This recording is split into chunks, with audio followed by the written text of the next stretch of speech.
All right, let's move on to the big one for the week that set the internet on fire. Apple released a $29 microfiber cloth, which is delayed for shipping for 12 weeks. I mean, how like it took them this long to bring it to us, but you know what what you gonna do?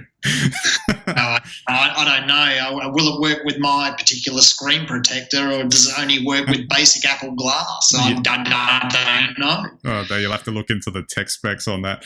Obviously, all kidding aside, the big announcement was the new MacBook Pros that came out, the 14-inch and 16-inch, which all the pro users out there were dying to get, probably since 2016 when they abandoned the ports, etc., in that redesign with the butterfly keyboard.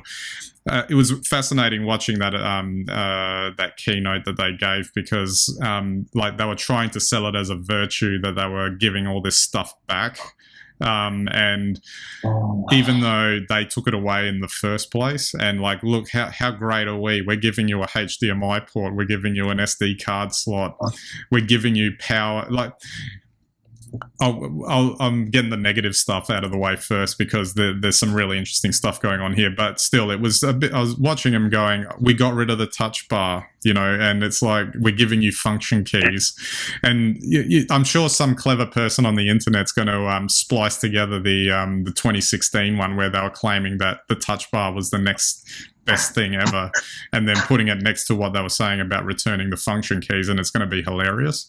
Look, I think the other thing that's hilarious is they're giving all these things back and charging you for them. So it's not like you're getting them for free. I'm yet to see Apple give anything away for free, to be quite honest. But look, remarkable platforms. I was expecting just an update to the 2020 M1, and these aren't really updates. These are just an expansion of the MacBook range.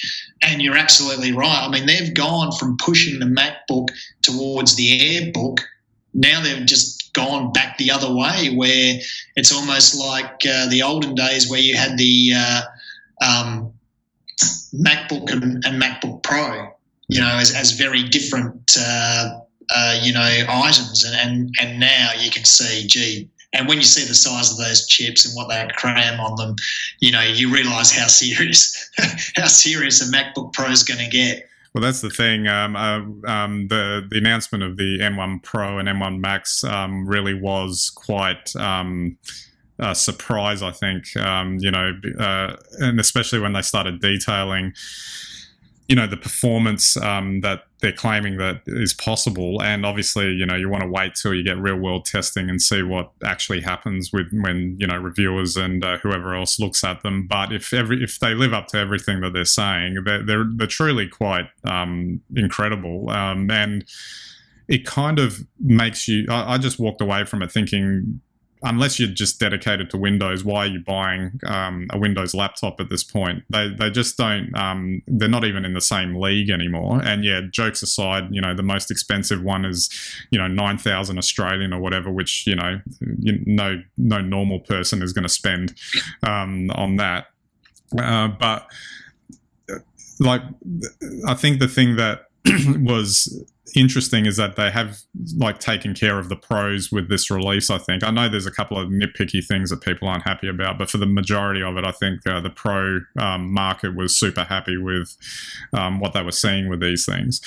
But and funny enough, I'm looking at it, and I probably don't need one of them, but in looking at it, there's some interesting upgrades that I were attracted to. Maybe not necessarily totally in the performance realm, but just some of the hardware, some like the Pro XDR display, which sounds pretty impressive. The overall design language is quite nice. It's a nice looking machine, but that's not something that they skimp on.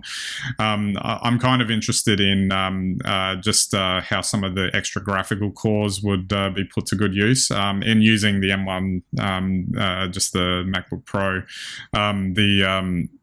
it's, you know, more power than you'd ever need. I have seen a couple of bottlenecks in when you're trying to virtualize things and trying to get and I think it's more on the graphical cores side of things, which explains a lot. I think that's like the M1 architecture on the CPU side is still kind of similar, but they've really gone all out on the graphics cores with these Pros.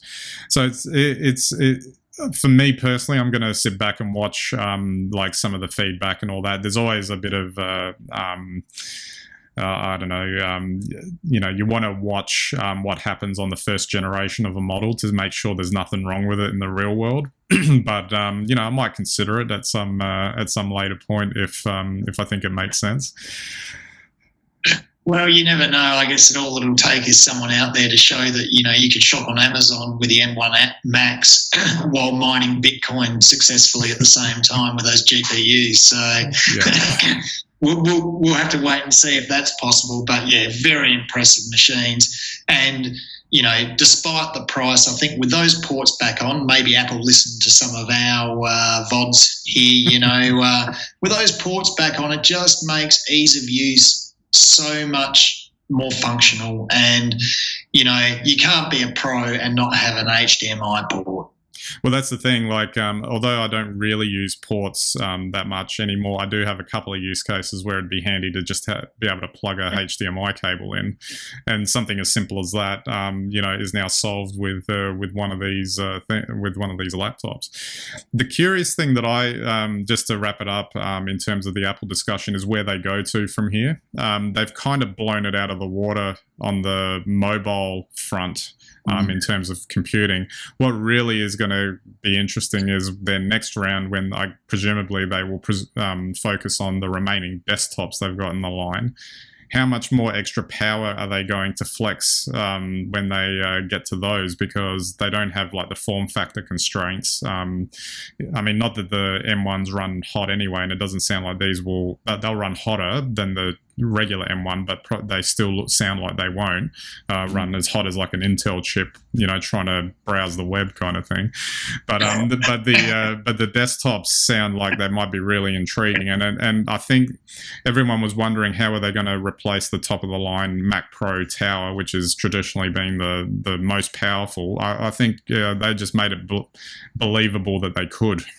Well, you put 4 of those M1 Max chips together in a tower, and I guess you've got something that would just melt the current tower. Like, well, the current tower would melt trying to keep up.